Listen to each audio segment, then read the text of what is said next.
Hello and good evening everyone. Welcome to a new episode of Investing Fool.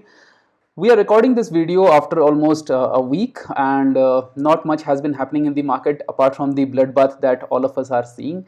And like if you have taken like a discretionary cash call and you have rode into the sunset with a lot of joy, then probably you are safe. But all of us, the remaining of us who are staying invested in the market, are seeing daily pain and under a lot of red, and everyday investors are asking themselves, is this it? Are we closer to the bottom now, right? And the market keeps surprising you every day. There is just no it doesn't seem like there is any end to this fall anywhere soon, and we are just going downwards and downwards. But there is no gain without the pain, as they say, right? So you have to, like, in order to experience the recovery whenever it comes, and it will come for sure. We are not going the Japan way, not as of now at least. So whenever it comes, you have to be in the right set of stocks to capture that up move as well. It may come 6 months after, it may come a year after, we do not know. It may come even like 1 month after, we do not know, and we do not speculate on that. But if you have to remain invested, then you have to share the pain to share the gain, right? Let's get started. I thought like this is kind of a very a rude awakening to a lot of investors probably who have like joined the last 6 months, last 6 year. They may have seen some bit of capital erosion. For those who have been a bit longer, including myself, we would have seen some bit of erosion of returns that you have gained, right? So it's a very rude awakening for all of those investors, and doesn't depend on your style of investing, right? You can be a momentum, you can be a value, you can be a fully discretionary, anything, like in news ke tips sunke you are doing in your investing or whatever. But in the last few years, those like things were going good, and it is for the first time that we are in a significant correction, right? And it just shows that the market wants to show all its colors, and you should be ready to accept it, accept the way market works, right? The markets do not work as you want them to be. Like there would be long periods when markets would correct, and you would try to find reasons like why this is correcting, why this is correcting. The whys probably do not matter as much as we think they are. The same overvaluation, the same whatever was there like months ago as well, right?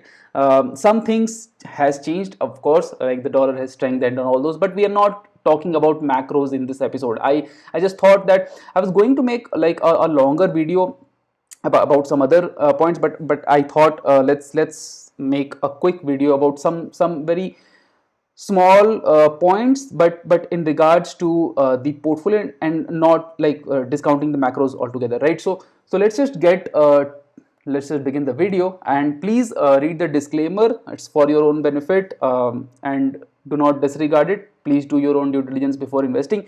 Anyway, do not copy our investment or our portfolio. You like I'm and like this is probably the worst performing portfolio in the market. If your portfolio is performing worse than my portfolio, you can write in the comments below.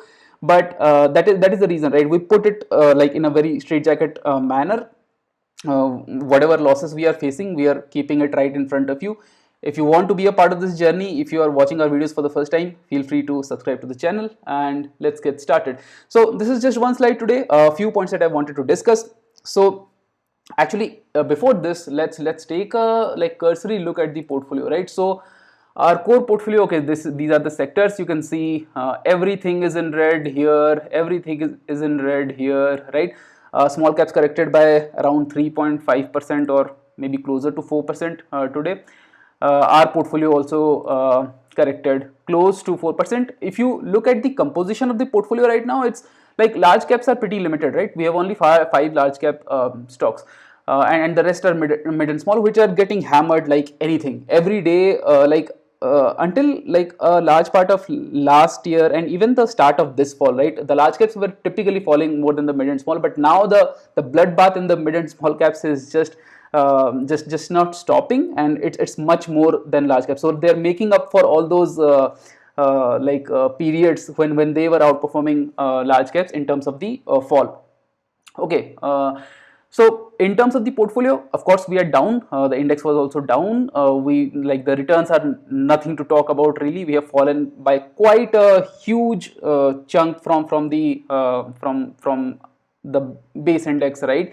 And if you look at the returns as well, you can see we were when the times were good, we were performing here. We were around like 7% above 7% or 9% above pre-tax, that is above the index, and now we have fallen quite a bit, like almost 10% below the index, right? So fortunes change very quickly, and they do so more in like high beta strategies like momentum. So when the market falls like this, momentum strategies would fall by quite a bit. That is to be expected. We are not here to talk about the recovery, right? The recovery, when it comes, we'll talk about it. But if you look at the individual stocks, right, some stocks have corrected quite a bit.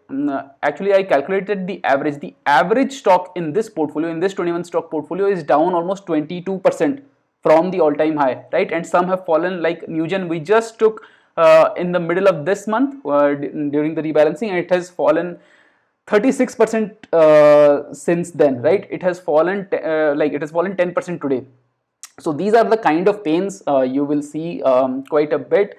That is why asset allocation is important. That is why position sizing is important. Everything, right? So keep all those, like those are the main pillars of your investing, like which stocks you are getting into and all that. That comes much later. Asset allocation comes first. Position sizing, risk management, these come. They have their own place, right? They come first, and then all these, right? The smaller things which matter comparatively, relatively less.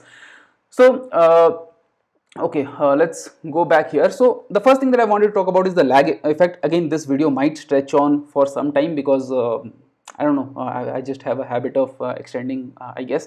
But talking about this lag effect in momentum, right? So momentum, many people think that momentum is actually about what, like thinking, looking at the future, right? Looking at the future, what will work in the future. If you look at it technically, it is looking at the back, right? You're always looking at the past. You're looking at the past 12 months, 3 months, 6 months, 9 months, whatever. You're looking at a past period, and then you're like placing a bet based on historical evidence, based on probabilities that okay, this trend is going to continue. Now when trends break, that's when momentum suffers quite a bit, right? And there is always a lag effect, and this lag effect is both in terms of adjusting to the trend changes. For example, one sector is losing momentum, the other sector is gaining in a long bull run, let's say. So momentum will take some time to churn out the stocks from the non-performing sector to get into the stocks from the performing sector and all that. When there is a huge correction, then the performers, like the performance in the past rally, they may not perform in the next rally, right? There is always a chance that a lot of winning stocks from the past will never even recover, right? Many just go like just go nowhere for some time, or just like dive down, and they just never recover, right?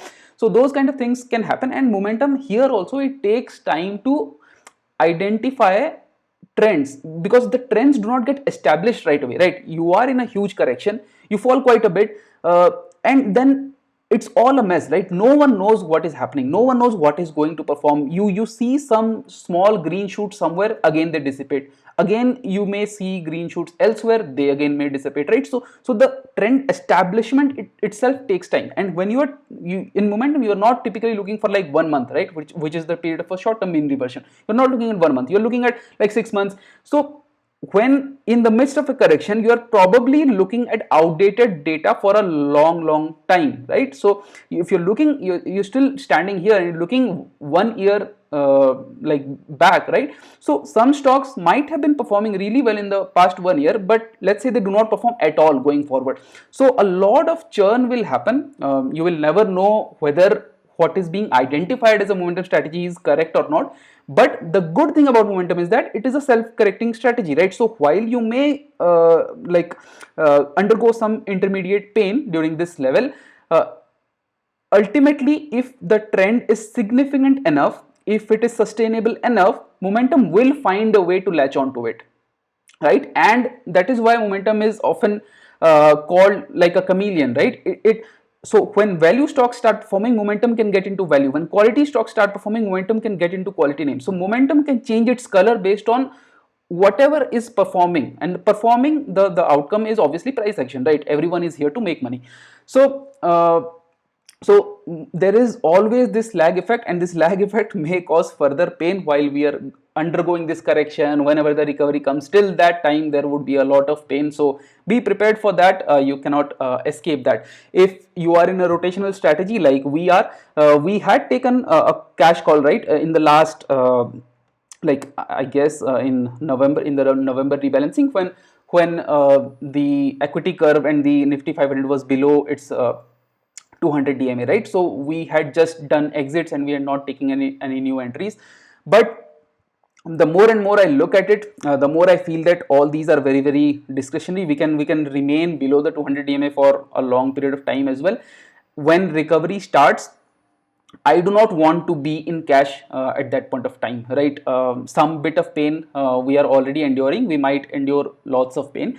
Rotational strategies, the way they are backtested, that assumes that you are remaining invested during these periods as well, right? There are no cash calls, and there is a larger problem with cash calls, like at least for me personally, which is that we are not very behaviorally very accustomed to moving in and out again and again large amounts of cash, right? So while everything is falling, you might feel that okay, like let's get out, right? And you getting out, but while coming back in, it will be very, very difficult. You'll probably start with like 20% of your cash. Then again the market might fall a little bit and you say okay, I was justified, right? I didn't put more than that. Then the market will shoot up again. You do not know what trajectory it will take, and that's why it's just leads to a lot of like chemical locha in your head, right?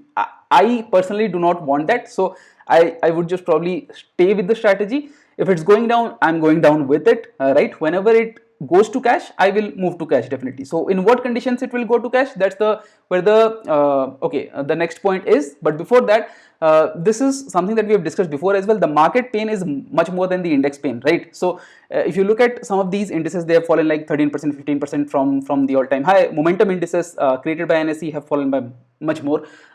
We have fallen around 25%, right? So this is our max drawdown. We are creating a new max drawdown every day almost, right? So we are setting a new record in underperformance every single day. But anyway, if we take the all caps universe as well, so all caps portfolio, I have not made this public as of now, but we like so the rebalancing I typically do on 25. This is just to study. I'm not personally invested in these names, and these yellow boxes actually show the stocks which are common to both our core portfolio and the all caps portfolio. So even in the all caps portfolio, before rebalancing, you can see the average fall from the all-time high was around 27%, and even after rebalancing it is around 18%. So there is a rolling over also. What happens is when such kind of corrections and churn are happening, so you will be remaining invested in a few stocks. Now it doesn't matter why they fall, right? High PE, low, whatever, high valuation, whatever concern is there, let's say they fall. Now you get into new stocks at that point which haven't fallen yet. It happens a lot of times that these the next batch of stocks that you're getting into, it's not that they're performing very nicely, right? They're just relatively they look a bit better than the others. And many a times, like it has happened with us in the most recent rebalancing, we get into those stocks and those stocks then start to fall, right? And again then you rotate and roll over to a next batch of stocks, then that again starts falling, right? So this falling actually happens in batches. So you are always like in the last legs of this rally, you will always keep getting into stocks that haven't fallen yet, but the moment you get into them, it's not about you personally, but the moment the market discovers them, that these have not fallen as much, some amount of money moves into them, right? And but they haven't faced the brunt of the market, and then eventually they start facing, because it's like a really big red tide, right? It will take everything down with it. And like in this all caps portfolio, like I do a monthly rebalancing for this, but almost 60%, so 40 stock portfolio, this is 24 stocks moved out in this rebalancing, right? So that is how brutal the churn is, and for no gain, right? There is just no guarantee that almost, in fact, there is almost a guarantee that all of the stocks that have come in will probably, they also will keep falling. That's the same effect that I just described today. Okay, if you do not believe in this like rolling thing, then just look at the number of candidates remaining. So our core portfolio works on the Nifty 500 portfolio, right? We select the top 20 stocks, top 20 momentum stocks from the Nifty 500 Nifty 500 index based on a look back period. Now, our worst rank held that we take for exits is 50. But before we do the ranking, we apply some filters and we get a set of stocks that we then rank, right? We do this on the Momo India screener, that the link you can find below. It's a paid portal, right? So, okay, let me just go to the screens here and let me go here. Okay, so typically in the good times, like let's say September or something, the number of stocks that are being shown here was like 220 or 240, whatever, right? So almost a little less than half, maybe like 40-45% of the universe was eligible to be ranked, right? After that you may choose 20, 30, whatever, that's sabki apni shraddha hai, right? But if you look at the number of stocks that are available for ranking. The screener has just written 57 results, right? So only 10%, like a little more than 10% of the stocks of the Nifty 500 universe are even eligible for ranking. Out of these 57, you need to select 20. Like for example, if someone is starting a momentum portfolio today, they will select 20 out of these 57 names. And the worst rank held is like 50, right? So the worst rank held is 50. So at 50 you are exiting a stock, and there are only 57 stocks that you can select from. Similarly for the all cap universe also, I guess there were around 100 stocks that were eligible for ranking. So the universe itself has, like, the number of eligible candidates has shrunk, and that is why the portfolio might move into cash eventually, because see, all the stocks have like almost fallen by 25%, close to 25% or something, right? And there will be a very few stocks. In fact, if we look at our core portfolio, only 4 stocks are remaining in profit now. Everything else is in red, everything is in huge losses, and if we look at the fall from all-time high, very few there are like these which are below 15%. Like, so only 6 stocks are below minus 15%. Everything else has fallen by more than 15% from the all-time high. So that's one thing that you should keep in mind. So the portfolio might eventually move to cash. We do not know how deep this correction is going to go, but we will follow the strategy, and we will remain invested for as long as it allows us to do. A maximum drawdown is 25%, we already discussed. Of course, we would be managing the drawdown through asset allocation. So drawdowns, like, there will be mostly like 2 ways of dealing with them. Either you apply some sort of trend filtering, right? It can be moving averages, it can be anything, whatever, right?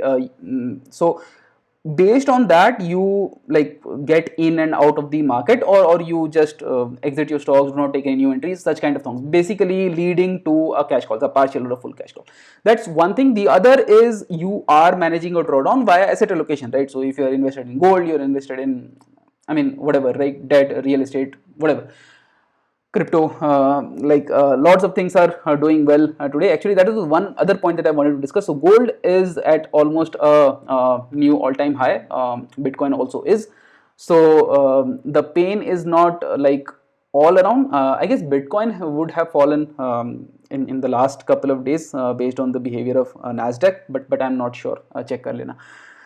Anyway, so the nature of the market is such that we have seen a good outperformance also, and then a massive underperformance also in the same 1 year, right? So एक साल में सब कुछ दिखा दिया market ने, And that is another reason why we say never, like the name of this channel is investing fool, right? I consider myself a fool in investing, and that's why I'm putting this out in front of you.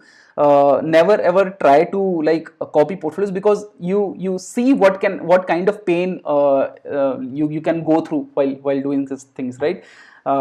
I'm still repeating this, that this is probably one of the worst performing portfolios in the market, and that's why those who consider momentum as a holy grail, just because it has worked in the past few years, when everything, like almost everything was working, uh, this gives you a reality check, right? That how much pain momentum can give you, how much the pain the markets in general can give you, right? So that's another thing. Cash calls, we already talked about this, so I'm like I'm fully now in this rotational bent of investing. So I mean, I will not apply the regime filter that we used to. We did actually once in November based on the 200 DMA. So I'm just remaining invested. My portfolio will go to cash only if I do not have any new stocks to invest into, right? So these are the few points that I wanted to discuss. They may seem random, as in it's just random points coming out of nowhere, but all of these put things in certain perspective. These are very trying times, testing times. We do not see a recovery pretty soon, and see, stories anyone can make, right? Everyone can be a macro guru and say, okay, the quarterly numbers are this bad, economy is not growing, and all that. Valuations were overdone for a long time, right? They typically, it's a mix of factors at play, and typically they get accentuated, like a lot of things that come into play together, they can accentuate things to a very like bad place, and then a very good place. So when you start seeing investors who are asking questions, okay, should I like be in the market, should I leave the market, then you somewhere get the sense that you're probably closer to the bottom than you are to the top, right? So but how long you can sustain at this, but I'm not saying this is the bottom, but how long you can sustain is in such a dark period, you do not know, and how much more down you can go also, you do not know. But somewhere you feel that we are definitely closer to the bottom, and this doesn't warrant for a, like, I don't know, like a 2008 crash or something like that, right? So so yeah, that's pretty much it from my side. Let me know in the comments below how your portfolios have been performing, what you're doing in the markets, and yeah, I'll see you in the next video. Till then, take care. Bye bye.